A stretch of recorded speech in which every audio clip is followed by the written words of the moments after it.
एक आम इंसान और एक ग्रेट थिंकर में क्या अंतर है, ठीक है। लाइक इलॉन मस्क सोचता है कि हम कैसे मार्स पे जाके वहाँ कॉलोनी बना सकते हैं, कैसे हम वहाँ तक पहुँच सकते हैं। लेकिन हम दूसरी तरफ देखें तो एक नॉर्मल आदमी क्या सोचता है, आज डिनर में क्या खाना खाना है, इसके बारे में हम फिगर आउट करते रहते हैं। लेकिन जो ग्रेट थिंकर होते हैं इलॉन मस्क जैसे, वो सोचते हैं कि मार्स पे कैसे कॉलोनी बनाया जा सकता है, कैसे रीयूजेबल रॉकेट बनाया जा सकता है। तो आज की इस वीडियो में मैं आपको यही बताने वाला हूँ कि इलॉन मस्क के जो एक ग्रेट ब्रेन है, जो उन्होंने अपने ब्रेन को ट्रेन कर रखा है ना, आप कैसे कर सकते हो, आप एक थिंकिंग एबिलिटी अपने अंदर कैसे ला सकते हो, आज की इस वीडियो में मैं आपको बताने वाला हूँ। तो ये वीडियो बहुत ही इंटरेस्टिंग होने वाली है, प्लीज़ एंड तक इसको जरूर देखना, तो आप ये समझ पाओगे कि इलॉन मस्क कैसे सोचते हैं और उसकी जो थिंकिंग एबिलिटी है कैसे ऐसे बनी है। तो एक बार जो इलॉन मस्क है ना, एक यूट्यूबर से बात कर रहे थे, ठीक है, इंटरव्यू में। तो इलॉन मस्क बोलते हैं कि हम हॉट गैस का इस्तेमाल करते हैं अंतरिक्ष में उड़ने के लिए, मतलब बूस्टर का यूज़ करते हैं डायरेक्शन बदलने के लिए।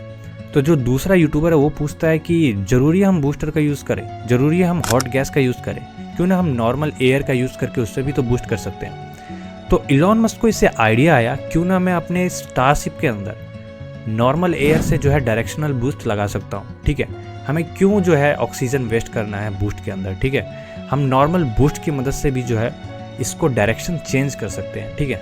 So this is when this YouTuber's question helps Elon Musk improve Starship. Take a look. You already have hot gas, but this is only for the booster, right? Yes. Although arguably, now you mention it, we might be wise to do this for the ship too. Thanks. Now that we're gonna fix that. Jeez. तो जो उनकी thinking है ना, उनकी जो thinking ability है, उन्होंने उसके क्वेश्चन से अपना एक सॉल्यूशन निकाल दिया स्टारशिप के अंदर से, ठीक है।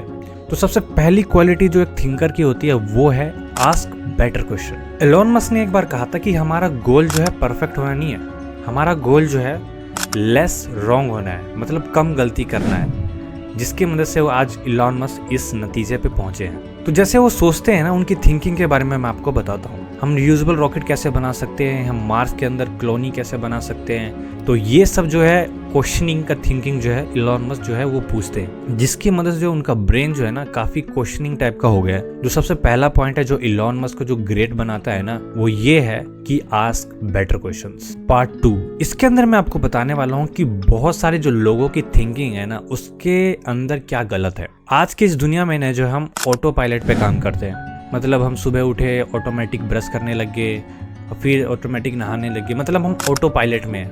अपने आप हमारे हाथ से जो है इंस्टाग्राम खुल जाता है, हम चलाने लग जाते हैं, तो हम जो ऑटो पायलट मोड में ऑन रहते हैं, ठीक है। तो मोस्ट ऑफ द पीपल की यही प्रॉब्लम है कि ऑटो पायलट की वजह से थिंकिंग नहीं कर पाते, क्वेश्चन नहीं पूछ पाते हैं, ठीक है। वो स्टक हो जाते हैं किसी भी चीज़ या प्लानिंग करने में, या कोई चीज़ एनालाइज करनी है तो उसमें स्टक हो जाते हैं, ठीक है। तो आपको भी क्वेश्चन पूछना है कि ऐसी कौन सी स्किल है जो मेरी लाइफ में इंपॉर्टेंट है, जो मेरी लाइफ को चेंज कर सकता है। ये एक प्रकार का क्वेश्चनिंग है जो हमें अपने आप से पूछना चाहिए, क्योंकि क्वेश्चनिंग की वजह से ही हम समझ पाएंगे इन सब चीज़ों को। दूसरा है कि हमें ऐसी कौन सी चीज़ है जो हमें पीछे खींच रही है। यदि कोई चीज़ हमें पीछे खींच रही है तो हम उसको कट कर देंगे, सिंपल सी बात है। तो हमें ऐसे कुछ क्वेश्चन जो है प्रोडक्टिव क्वेश्चन अपने आप से पूछने चाहिए, ठीक है। यदि मैं कुछ काम कर रहा हूँ तो वो काम बिगड़ क्यों जा रहा है, उसके बारे में गलत क्यों है, ठीक है, उसको हम कैसे ठीक कर सकते हैं। तो जो अधिकतर लोग हैं ना, ये क्वेश्चनिंग नहीं पूछते हैं। जो क्वेश्चनिंग पूछना चाहिए वो क्वेश्चनिंग नहीं पूछते हैं, बस ऑटो पायलट मोड में लगे रहते हैं। तीसरा और मोस्ट इंपॉर्टेंट पार्ट में जो आपको बताने वाला हूँ कि इलॉन मस्क ने जो है अपनी थिंकिंग एबिलिटी ऐसे कैसे बिल्ड की हुई है, उसके बारे में हम डिटेल में बात करने वाले हैं। तो जो इलॉन मस्क की थिंकिंग है उसमें से सबसे पहला स्टेप है वो है फर्स्ट प्रिंसिपल थिंकिंग।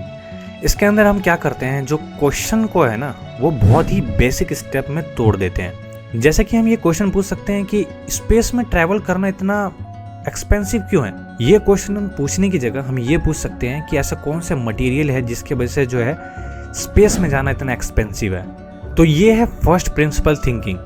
जो मटेरियल लग रहा है, जो एक्सपेंसिव है स्पेस में जाने के लिए, कैसे हम उसके अंदर चीपर मटेरियल यूज़ कर सकते हैं और उसकी मदद से हम रॉकेट की कॉस्ट घटा सकते हैं और उससे स्पेस में जा सकते हैं। तो इस प्रकार के थिंकिंग को हम कहते हैं फर्स्ट प्रिंसिपल थिंकिंग।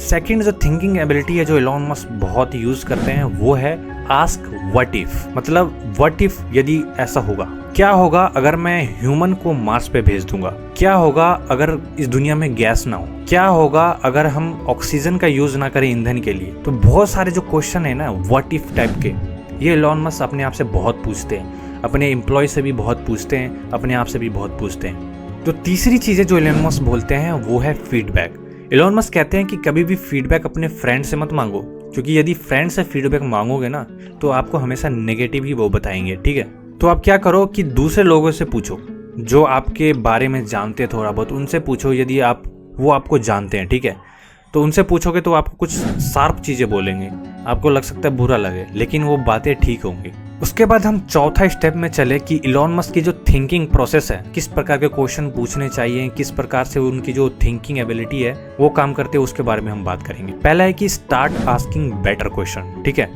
हमें ये नहीं पूछना चाहिए कि हमें अमीर कैसे बनना है, हमें ये पूछना है कि मैं ऐसे कौन सी वैल्यू ऐड करूं जिसकी वजह से मैं अमीर बन पाऊंगा, ऐसा कौन सा प्रॉब्लम मैं सोल्व कर पाऊंगा जिसकी वजह से मैं अमीर बन पाऊंगा।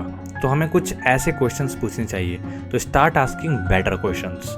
फर्स्ट प्रिंसिपल थिंकिंग के बारे में तो मैंने आपको बता दिया है कि जैसे कि हमें कोई वेट लॉस करना है, हमें ये नहीं पूछना है कि मैं वेट लॉस कैसे करूं, मैं ऐसे कौन से फैक्टर का ध्यान रख सकता हूं जिसकी वजह से मेरा वेट लॉस हो। चौथा जो उनके थिंकिंग प्रोसेस का है वो है क्यूरियोसिटी। यदि आप उनसे कुछ भी बात करोगे ना इलॉन मस्क से, तो हमेशा क्यूरियस सवाल पूछने लग जाएंगे, क्यूरियस उसके बारे में जानने लग जाएंगे। यदि आपको पता होगा तो आपसे और ज़्यादा पूछने की कोशिश करेंगे, ठीक है। तो ये इस प्रकार के जो थिंकिंग को कहते हैं हम क्यूरियोसिटी कहते हैं। किसी को जानने की इच्छा, मुझे मान लो एक पेन दिखा है तो हम पेन को जानने की इच्छा है मुझे कि ये पेन कैसे बना है। यदि अगर तुमने इस पेन को यूनिक बनाया है तो इसके अंदर क्या यूनिक बना है, तो ये सब चीज़ें हमें जानने की इच्छा होती है। अंत में हमें क्या पता चलता है कि जो ग्रेट थिंकर होते हैं कि हमेशा क्वेश्चन नहीं पूछते हैं, वो बेटर क्वेश्चन पूछते हैं, जो क्वेश्चन एक्चुअली वर्क करता है। ये नहीं कि हम कोई सा भी क्वेश्चन पूछ दे, भाई आज क्या खाया, क्या पिया, या फिर तूने ऐसे कैसे किया, क्यों किया। ऐसे क्वेश्चन पूछने के बजाय जो एक्चुअली लाइफ में इंपॉर्टेंट है वैसे क्वेश्चन हमें अपने आप से भी पूछने चाहिए और दूसरे से भी पूछने चाहिए। इससे हमारी जो है थिंकिंग एबिलिटी काफ़ी बढ़ती है। तो होप करता हूँ ये वीडियो जो है इलॉन मस्क के ऊपर का आपको बहुत पसंद आया होगा। तो यदि पसंद आया तो यार चैनल को जरूर लाइक एंड सब्सक्राइब करें, वीडियो को लाइक जरूर करें। Thanks for watching this video. मिलता हूँ मैं नितिन नेक्स्ट वीडियो में। आप यहाँ पे देख सकते हैं दूसरी video. Thanks for watching this video.